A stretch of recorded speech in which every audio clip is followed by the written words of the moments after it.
இங்க கூத்தாடிய பார்க்க போய், அதாவது மரணம் நிகழ்வது கண்ணுக்கு முன்னாடி கொஞ்சம் கொஞ்சமா தெரியும். அது வரை ஒரு கொடுமை இருக்கா? ஒரு சாராயம் குடிச்சான், அதுல விஷம் குடிச்சிட்டு போதையில படுத்துட்டான், காலைல இருந்தே செத்து போயிட்டான். அவன் செத்ததும் அவனுக்கும் தெரியாது, போதையில அப்படியே உயிர் போயிருச்சு. அதாவது மோசமான சாவு தான், நல்ல சாவுமாங்கல்ல ஊர்ல, கடையிலே செத்துட்டாங்க, தூக்கத்திலே செத்துட்டாங்க அப்படிம்பாங்க. அது மாதிரி அவன் செத்தது அவருக்கு தெரியாது. நுர வந்துச்சு, வாயில் நுர வந்துச்சு, செத்து போயிட்டாங்க. ஆனா இங்க அப்படி இல்லை. 4 வயது குழந்தையின் மேல 7 பேர் ஏறி மிதிச்சிருக்கான்.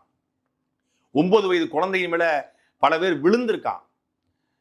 பெண்கள் மேல பல பேர் விழுந்திருக்கிறான். எல்லாருமே உள்ளுக்குள்ள விழா எலும்பு நொறுங்கி, இதயம் நின்று, தலையில அடிபட்டு, வெளிக்காயங்கள் இல்ல, உள்ளுக்குள்ள பிரஷர் ஏற்பட்டு, அப்புறம் மயங்கி விழுந்தவங்க மேல பல பேர் ஏறி மிதிக்கிறான். மயங்கி விழுந்தனால மரணம் அடைய போறது இல்ல. ஒரு 1/2 மணி நேரம் 1 மணி நேரத்துக்கு கூட அவங்களுக்கு மூச்சு இருக்கும், ஹார்ட் பீட் இருக்கும், ஒரு 1 ஹவர்ல ஹாஸ்பிட்டல் கூட காப்பாத்திடலாம். இங்க என்னன்னா விழுந்தவங்க மேல பல பேர் போதையில இல்ல நெருக்க